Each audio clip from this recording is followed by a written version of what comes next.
उद्या जर आम्हाला ती माहिती नाही मिळाली तर भविष्यात चपलाचा हार घालण्यात येईल ही एक तुमच्या माध्यमातून त्यांना सांगतो। हे साठे साहेबाच्या पत्रावरती 1 महिना 10 दिवसाखाली या माहिती मागली होती ह्याच्यातली त्यांच्या विभागाची की बाबा कामं करत असताना तुम्ही एक काम डबल होईल त्याच्याबद्दल माहिती विचारली असता त्यांनी 1 महिना 10 दिवस होऊनही आम्हाला माहिती दिली नाही।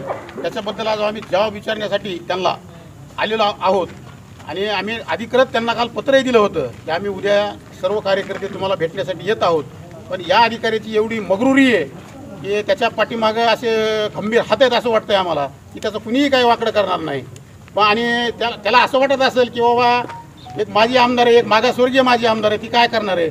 पण त्याला एक मी ह्या तुमच्याद्वारे सांगू इच्छितो त्या मजूर अधिकाऱ्याला की ही एक नसून त्याच्या पाठीमागं लाख हात आहेत, ही त्यानं डोक्यात ठेवावं आणि उद्या जर त्याचे काही विपरीत परिणाम झाले तर भोगण्यास त्यानं तयार राहावं ही एक तुमच्या माध्यमातून। कारण ती कुणाचा फोन उचलला नाही ना कुणाला दखल देत नाही असं त्यांचं म्हणणं आलं। वरिष्ठही म्हणतात आमचा फोन घेत नाही।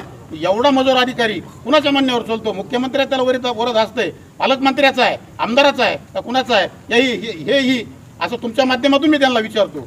आज या ठिकाणी राष्ट्रवादी काँग्रेसच्या वतीनं आम्ही सर्वजण या ठिकाणी सार्वजनिक बांधकाम विभागाच्या कार्यालयाला भेट द्यायला आलेलो आहोत। ते भेट देण्याचं कारण असं की गेल्या 40 दिवसापूर्वी आम्ही त्यांना केज मतदारसंघामध्ये सन 2019 ते 2023 या कालावधीमध्ये नवीन रस्ते किती तयार करण्यात आले, रस्ता दुरुस्तीवर आतापर्यंत किती खर्च करण्यात आला, नवीन इमारती किती बांधकाम करण्यात आले आणि इमारती दुरुस्तीवर किती खर्च करण्यात आला हे त्यांना त्या ठिकाणी प्रश्न विचारला होता। प्रश्न लेखी स्वरूपात त्या ठिकाणी मागणी केली होती। दुसरा प्रश्न असा होता की लोखंडी सावरगाव ते माळेगाव हा पालखी रस्ता काही दिवसापूर्वी ते दुरुस्त करण्यात आला। लोकांच्या अनेक तक्रारी होत्या, लोकांमध्ये असंतोष होता की तो रस्ता लोकांच्या म्हणजे वाहतुकीसाठीचा व्यवस्थित राहिला नाही म्हणून अनेक नागरिकांनी तक्रारी केल्या होत्या। त्यामुळे रस्ता दुरुस्तीचं काम, पॅचवर्कचं काम काही दिवसापूर्वी करण्यात आलं। त्याच्यानंतर काही दिवसांनी जवळपास 28 कोटी रुपयाचा निधी त्या रस्त्याच्या डांबरीकरणासाठी खर्च करण्यात आला आणि हिवाळी अधिवेशनाच्या वेळेस त्याच्यावर 16 कोटी का 18 कोटी रुपये सिमेंट रस्त्यासाठी त्या ठिकाणी खर्च करण्यात आले। याच्या संदर्भात आम्ही त्या ठिकाणी माहिती विचारली होती की एक रस्ता करत असताना त्याच्यावर किती वेळेस खर्च केला पाहिजे, पहिल्या रस्त्याची मर्यादा किती वर्षाची आहे, तो वर्षाचा त्याचा कालावधी, मेंटेनन्सचा कालावधी, देखभाल दुरुस्तीचा कालावधी त्याचा किती वर्षाचा असतो ही त्या ठिकाणी त्यांना माहिती विचारण्यात आली होती। नगरपालिकेच्या वतीनं काही दिवसापूर्वी प्रेमचंद कुंकुळ हॉस्पिटल ते सार्वजनिक बांधकाम विभागाचं पूर्व बाजू हा रस्ता नगरपालिकेने काही दिवसापूर्वी 3-4 महिन्यापूर्वी डांबरीकरणाचा रस्ता त्या ठिकाणी केला होता।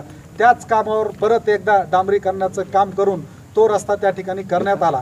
तसेच शहरामध्ये जे वेगवेगळे रस्त्याचे कामं सुरू आहेत त्या रस्त्याच्या कामाच्या संदर्भातलं सुपरविजनचं काम कोण करत आहे, कोण इंजिनियर करत आहे, त्याचं नाव द्यावं, त्याचे अंदाजपत्रक कोणी बनवलं ते एक त्या ठिकाणी सांगण्यात यावं आणि जे रस्ते सिमेंट रस्ते होत आहेत त्या रस्त्याची तरतूद नेमकी काय आहे, तो रस्ता किती लेअरचा आहे, त्याच्यामध्ये पहिली खोदकाम किती आहे, त्याच्यातला पहिला लेअर काय आहे, दुसरा लेअर काय आहे, तिसरा लेअर काय आहे, असे 4-5 लेअर त्याच्यामध्ये त्या ठिकाणी असतात आणि ह्याची माहिती आणि ह्या माहितीचा बोर्ड त्यांना लावणं हे अभिप्रेत आहे। ते कायद्यानं त्यांच्यावर बंधनकारक असताना कोणता रस्ता किती रुपयाचा आहे, त्याची काय तरतूद आहे हे त्यांनी रस्त्याचे कुठलेच त्याच्यात फलक लावलेले नाहीत। याची एक त्या ठिकाणी आम्ही त्यांना त्या ठिकाणी माहिती विचारलेली होती।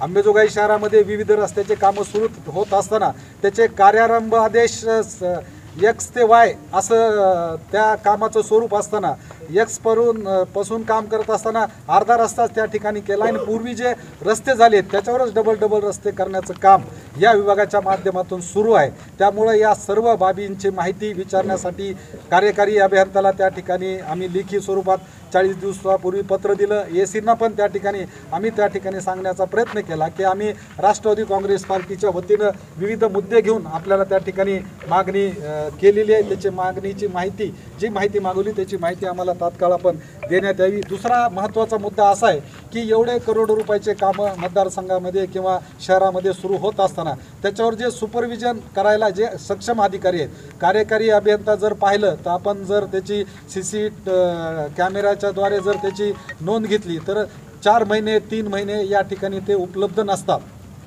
आणि एवढे मोठे कामं सुरू असताना शासनाचा पैसा, जनतेचा पैसा जर त्याचा दुरुपयोग होत असेल आणि त्याची जर माहिती आम्हाला त्या ठिकाणी ते वेळेवर देत नसतील तर त्याचा त्या ठिकाणी आम्ही जाहीर निषेध करतो. आणि या कार्यालयाला आल्यानंतर कार्यकारी अभियंत्याला काल आम्ही त्या लेखी पत्र दिलं की आम्हाला उद्या भेटायला विविध प्रश्नांची जी काय आम्ही मागणी केली त्या मागणीच्या स्वरूपात आम्ही आपल्याला भेटायला येणार आहेत, आम्हाला वेळ द्यावा अशी लेखी स्वरूपात मागणी केलेली असताना पण ते मुजोर अधिकारी या ठिकाणी गैरहजर आहेत. त्याचा पण आम्ही राष्ट्रवादी काँग्रेस पार्टीच्या वतीनं जाहीर निषेध करतो. काही दिवसापूर्वी या ठिकाणी कार्यालयामध्ये आल्यानंतर जवळपास 21चा स्टाफ या कार्यालयामध्ये आहे. आज आपण बायोमेट्रिक प्रणाली संबंध राज्यभरामध्ये देशभरामध्ये सुरू असताना या कार्यालयाला कशामुळं त्याची सूट देण्यात आली, बायोमेट्रिक प्रणाली या ठिकाणी कशामुळं लागू नाही हा प्रश्न मी त्या ठिकाणी त्यांना विचारलेला आहे. कारण शासनाच्या कोट्यावधी रुपयाचा म्हणजे सांगण्याचं तात्पर्य जनतेच्या पैशाचा जर एवढ्या मोठ्या प्रमाणात दुरुपयोग होत असेल आणि त्याचा जर ते कानाडोळा करून अनेक त्याच्यामध्ये जे काही कार्यकारी अभियंता असतील, त्यांचे जे GE असतील, डेप्युटी इंजिनियर असतील, हे सर्व जण गुत्तेदार व त्यांच्या सर्व संगनमताने त्या ठिकाणी मलिदा खाण्याचं काम या ठिकाणी शासनाचे सर्वसामान्य माणसाचे पैसे खाण्याचं काम करत असतील तर त्यांना त्या ठिकाणी जाब विचारण्याच्या दृष्टिकोनातून आम्ही या ठिकाणी आलेलो आहोत. दुसरा विषय या ठिकाणी सांगायचं आहे की त्यांना विविध मुद्द्याची मागणी केलेली असताना ते कुठल्याच विषयाची ते व्यवस्थित माहिती त्यांनी दिलेली नाही. आणि यापुढे जर शासनाच्या पैशाचा, सर्वसामान्य जनतेचा पैशाचा जर ते दुरुपयोग करत असतील हे आम्ही राष्ट्रवादी काँग्रेसतर्फे कदापि सहन करणार नाही. हा इशारा देण्यासाठी आम्ही सर्वजण या ठिकाणी आलेलो आहोत. भविष्यामध्ये जे काही विकास कामं होत असतील ते पारदर्शक झाले पाहिजे ही माफक अपेक्षा आमची राष्ट्रवादी काँग्रेस पार्टीच्या वतीनं या ठिकाणी आम्ही केलेले. जर भविष्यामध्ये त्यांनी आमच्या मागणीला किंवा आमच्या प्रश्नाला जर त्यांनी व्यवस्थित दाद दिली नाही तर त्याला त्याच पद्धतीचं उत्तर देण्याच्या संदर्भातली भूमिका आम्ही राष्ट्रवादी काँग्रेस पार्टीच्या माध्यमातून घेतलेली आहे.